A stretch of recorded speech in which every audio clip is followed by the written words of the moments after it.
கவலை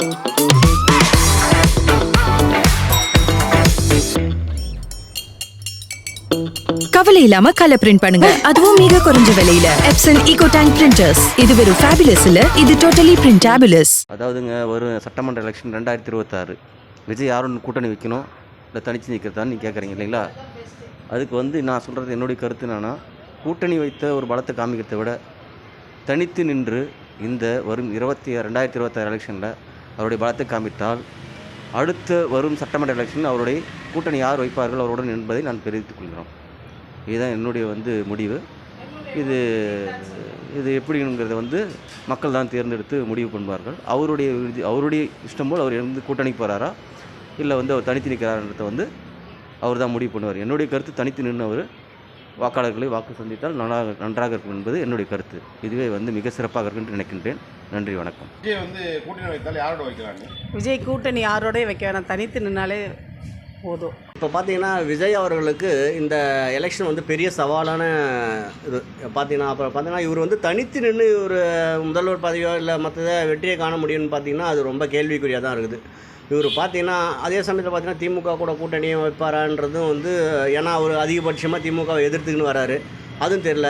இவருடைய பலத்தை நிரூபிக்கணும்னா கூட்டணியில் போயிட்டு சில தொகுதிகளை இவர் வாங்கி அங்கங்கே தன்னுடைய ஆதரவாளர் நிற்க வச்சு பெரிய வெற்றி எடுத்து இந்த தேர்தலில் ஒரு ஜெயிச்சு காமிக்கணும். அப்போ தான் இவருடைய பலத்தை தெரியும். தனிச்சு நின்று ஒரு குறிப்பிட்ட வாக்கு சதவீதத்தை வாங்கி அதில் பண்ணுறது அது எந்த பிரயோஜனம் இல்லை. ஏதோ ஒரு கூட்டணி, எந்த கூட்டணி அவர் தேர்ந்தெடுக்கிறாரோ அவர் முடிவு பண்ணணும். ஏடிஎம்கே வர போகிறாரா எந்த கூட்டணி அது தெரில. ஆனால் ஒரு கூட்டணியில் போய் தான் வெற்றியை தீர்மானிக்க முடியும். இவர் கூட்டணி வச்சாக்கா தனியாக ஒரு கூட்டணி அமைக்கலான்ற மாதிரி விஜய் ஒரு பாமக தேமுதிக ஒரு சில கட்சிகளை வச்சு தனியாக கூட்டணி அமைச்சு ஒரு வெற்றியை காணலாம். அப்படி இல்லைன்னா ஏடிஎம்கே கூட போயிட்டு ஒரு சில தொகுதிகளை வாங்கி வெற்றியை தீர்மானிக்கலாம். அதான் அரசியலில் வேறு ஒன்றும் வழி இருக்கிற மாதிரி தெரில. அரசியலுக்கு வந்திருக்காருன்னா அவர் யார் கூட கூட்டணி வச்சா ஜெயிக்கிறதுக்கு வாய்ப்பு இருக்கா இல்லை தனித்து நின்னா ஜெயிக்கிறதுக்கு வாய்ப்பு இருக்காங்க? தனித்துனா வாய்ப்பு கிடையாதுங்க. ஏடிஎம்கே பிஜேபி இந்த கூட்டணியில் வந்தால் வாய்ப்பு உண்டு. தளபதி திமுகவையும் பிஜேபியும் எதிர்க்கிறாரு. அப்போ பிஜேபி அதிமுகவில் தவிர்த்துட்டு அதிமுக கூட கூட்டணி வச்சாருன்னா வெற்றி பெறதுக்கு ஒரு வாய்ப்பு இருக்குது. பிஜேபியை தவிர்த்துட்டு தளபதியை அவங்களும் ஒன்றா இணைஞ்சா ஒரு வாய்ப்பு இருக்குது. விஜய் புதுசாக கட்சி ஆரம்பிச்சிருக்காரு. கூட்டணியில் தனியாக நின்று ஜெயிச்சா நல்லாயிருக்கும். இப்போ விஜய் அவர்கள் புதுசாக கட்சி ஆரம்பிச்சிருக்காரு. அது எடுத்த உடனே அவர் முதலமைச்சர் ஆகணும்னு நினைக்கிறாரு. அது அவருடைய தனிப்பட்ட விருப்பம். அது மக்களுடைய விருப்பமாக இருந்தாலும் சரி. அவர் எடுத்த உடனே தனி கட்சி ஆரம்பித்தோன்னா முதலில் ஒரு கூட்டணியை முதல்ல ஆக்கிரமிப்பு பண்ணணும். கூட்டணியில் இருந்து அதுக்கப்புறமா படிப்படியாக முன்னேறினா தான் அவர் ஆட்சி பிடிக்க முடியும். கூட்டணி கூட யார் கூட கூட்டணி இருக்கிறதுன்னு அது விஜயோட தனிப்பட்ட கருத்து. மக்களுடைய அவங்களுடைய ரசிகர்களோட கேட்டுட்டு யார் கூட கூட்டணி அமைக்கலாம். கூட்டணி அமைச்சாங்கன்னா அவர் ஆட்சியை பிடிக்கலாம். விஜய் புதுசாக கட்சி ஆரம்பிச்சுக்கிறாரு. அதாவது அவர் கூட்டணி வைக்கணும்னு நினைக்கிறாரு. கூட்டணி வச்சா விஜயகாந்துக்கு ஆகிற நிலைமை தான் ஆகும்.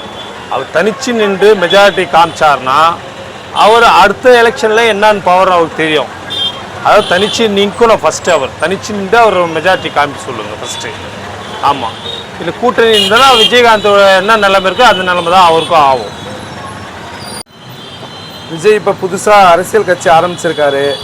அவர் மற்ற கட்சிகளோட கூட்டணி போகாமல் அவருடைய தனிப்பெரும்பான்மையை அவர் காமிச்சு அரசியல் நின்று ஜெயிச்சார்னா மக்களுடைய நம்பிக்கை அவர் பெறுவார். விஜய் சார் பார்த்தீங்கன்னா இப்போ சினிமாலேருந்து அரசியலுக்கு வந்திருக்கிறாங்க. பட் அரசியலில் என்னன்னா கூட்டணியில் இருந்தால் நம்ம நல்லாயிருக்கும். அதிமுக அண்ட் பாஜகவுக்கு கூட்டணி இருந்தாங்கன்னா கொஞ்சம் நல்லா வெற்றி பண்ணுறதுக்கு கொஞ்சம் நல்லா வாய்ப்பாக இருக்கும் அவங்களுக்கு. விஜய்னுடைய சினிமா வேற, அரசியல்ன்றது வேற. கூட்டணி ஆட்சி தான் தமிழ்நாட்டில் இன்றைக்கும் இருக்குது. கூட்டணி அமைத்தா நல்லாயிருக்கும். தனித்துன்றது சாத்தியக்கூறுகள் இல்லை. அரசியல் விஜய் வந்திருக்காரு, நல்ல விஷயம். அது கூட்டணியில் இருந்தாருன்னா கண்டிப்பாக விஜய் வெற்றி பெறதுக்கு நிறைய வாய்ப்பு இருக்குது. அதுவும் இளைஞர்கள்லாம் நம்பிக்கையோடு இருக்காங்க விஜய் மேலே. ஒரு கட்சி வளர்கிறதுக்கும் மேம்படும் மேலே போகிறதுக்கும் இது ஒரு கூட்டணியில் இருந்தால் மட்டும்தான் சாத்தியமாக முடியும். கூட்டணியில் கண்டிப்பாக வந்தாருன்னா கண்டிப்பாக ஜெயிப்பார். அவருக்கு உண்டான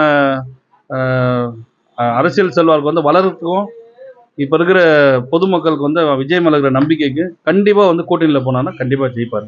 மக்களுக்கு செய்ய வேண்டிய விஷயம் நிறைய நல்ல விஷயம் சொல்லியிருக்காரு. அதை கண்டிப்பாக இந்த அரசியலில் வந்து கண்டிப்பாக செய்வார், எதிர்பார்க்குறோம், கண்டிப்பாக பண்ணுவார். அதுவும் விஜய்ன்றது வந்து ஒரு ஒரு இளைஞருக்கு ஒரு ஒரு பூஸ்ட் மாதிரி அவர். தமிழக அரசியலில் பார்த்தீங்கன்னா புதுசாக உருவாகிருக்கிற கட்சி நடிகர் விஜய் துவங்கியிருக்கின்ற தமிழக வெற்றி கழகம். இன்னைக்கு அமைப்பு பலம் இல்லாத எந்த ஒரு அரசியல் கட்சியும் தமிழக அரசியலில் நீடிக்க முடியாது. வரக்கூடிய 2026 சட்டமன்ற தேர்தல் கூட்டணி விஜய் கட்சிக்கு ரொம்ப அவசியம். விஜய் வந்து சினிமாவிலேருந்து அரசியலுக்கு வந்துக்கிறார். பாஜக அதிமுக கூட்டணியில் அவர் இணைஞ்சாருன்னா நல்ல பலத்த வாய்ப்பு உண்டாகும்.